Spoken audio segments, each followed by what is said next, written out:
Sebelumnya perkenalan dulu. Sama kakak siapa di sini? Oh, saya dengan Brian. Dengan Brian. Iya.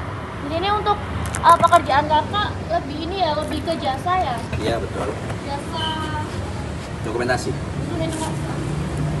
dokumentasi fotografer berarti. Jadi ini aku izin untuk ngajuin beberapa pertanyaan ya kak ya. Iya.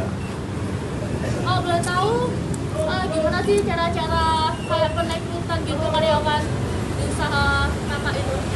Kalau dari rekrutmen kita utamakan pertama dari skill dulu ya, skill. Jadi kita ada sesi open recruitment dulu, terus kita suruh kirim CV-nya. Nah, dari CV kan kita bisa tahu pengalaman daripada calon recruiter ini apa aja. Terus pasti disertakan juga skillnya sudah menguasai apa, karena dokumentasi itu kan luas, bisa mencakup daripada fotografer, videografer ataupun pilot drone.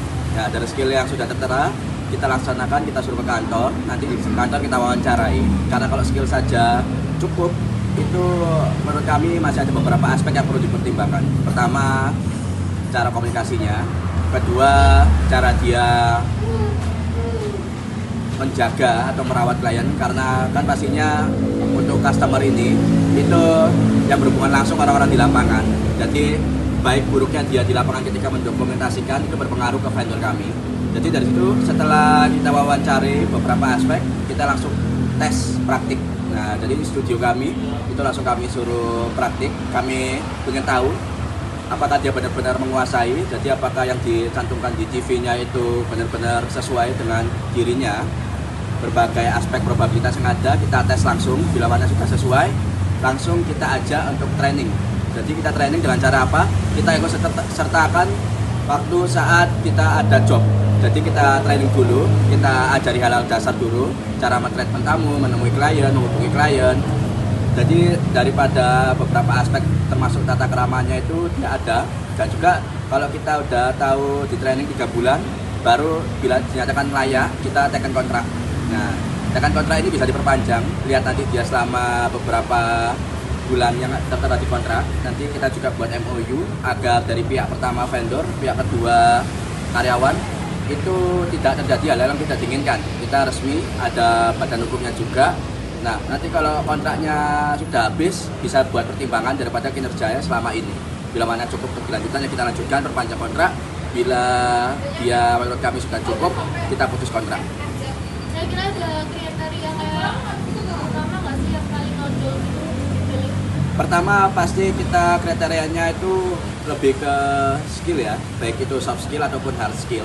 Skill dia dalam menggunakan kamera, kalau di dokumentasi itu ada 3D komposisi, jadi harus menguasai hal seperti itu. Kedua, soft skill, cara dia mentreatment customer, cara dia mengedit file, cara dia mengoutputkan hasil daripada dokumentasi. Jadi 2 aspek itu kita utamakan. Cuman kalau pertanyaannya khusus ataupun lebih menonjol ya, itu pastinya kita utamakan cara komunikasi dan hard skill gitu. Kalau cari pegawai gitu ya atau karyawan bedanya kakak ini melalui apa? Kayak Facebook, India atau gimana? Kita lebih ke pertama sosmed ya, kita pakai Meta. Jadi kita nggak menyentuh ke Facebook karena kita tahu daripada yang dibutuhkan ini pasti kebanyakan ada portofolionya di Instagram, TikTok, dan juga WA. WA ini lebih ke dalam koneksi. Jadi kita mencari karyawan dengan koneksi terdekat dulu di WA. Terus kita buat story Instagram dan juga kita upload di TikTok. Seperti itu. Kalau seumpama udah ada training itu kan otomatis ada kayak pelatihan kan? Betul. Ada pelatihan. Itu tuh ada manfaat lagi nggak buat yang training? Tapi meskipun yang training itu nggak bakalan diterima lagi. Pasti ada. Pertama, job kita kalau teman-teman lihat di wall visual, kita itu kebanyakan kliennya instansi, pemerintahan, kementerian, dan juga BUMN. Pertama, pasti pelatihan yang didapatkan, dia mendapatkan basic getting atau basic dokumentasi cara mentreatment instansi. Karena beda, kita melayani instansi kementerian BUMN dengan swasta.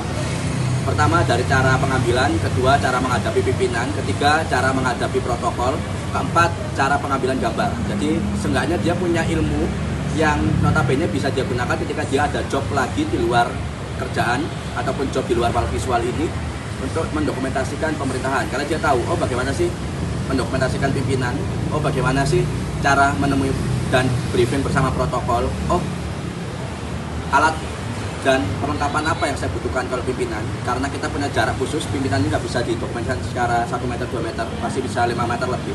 Seenggaknya dia bisa mengetahui dan mendapatkan privilege di situ. Misalkan tidak kita request, seenggaknya dia mendapatkan ilmu itu. Alat-alatnya boleh tahu nggak kayak gimana itu? Apa? Alat-alatnya boleh tahu nggak kayak gimana gitu? Pertama, kamera dibagi 2 aspek. Ada aspek kamera yang APS-C, kedua ada full frame. Jadi kalau dibedakan nanti bisa di googling ya. Dan lensa itu terbagi 3. Ada lensa wide yang untuk dokumentasi foto bersama, untuk lebih ultra wide. Ada juga lensa fix yang fokus ke potret dan juga fokus ke orang. Dan juga ada lensa tele yang itu bisa menangkap gambar dengan jarak jauh. Dan dari situ pasti calon rekrutmen ini pasti dia akan memahami lensa apa aja yang dibutuhkan untuk dokumentasi ini, terus alat apa aja yang dibutuhkan, perlengkapan apa aja yang dibutuhkan, baik itu indoor maupun outdoor. Jadi kalau teman-teman lihat di Wal Visual, kita sebenarnya melayani segala jenis dokumentasi, makanya tagline kami spesialis dokumentasi. Kami nggak terpatok ke salah satu dokumentasi, kami semuanya menerima, baik itu travel, wedding, private, maternity, terus dokumentasi Jawa, kejawen, terus kami dokumentasi travel yang study tour, instansi, meeting, dan sebagainya. Ada kayak sistem pembagian nggak kalau kerjaan? Ada bagian video sendiri, fotografer sendiri gitu? Pasti ada. Jadi setiap rilis kita cantumkan SDM yang terlampir.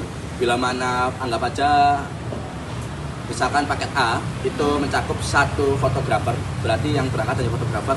Kalau dia mengambil paket B itu tercakup 1 fotografer, 1 videografer, berarti 2 orang yang berangkat. Kalau dia cakup paket C itu ada 1 fotografer as videografer. Jadi fotografer ini menyambi sebagai videografer. Pasti kami pembagian job desk, makanya di CV itu kami lihat orang ini lebih spesifik ke fotografer atau videografer. Nah, privilege yang didapatkan ketika gabung dengan Wal Visual itu nanti kita akan melihat ternyata dia punya potensi di job desk lain. Nah, itu bisa dikembangkan di Wal Visual.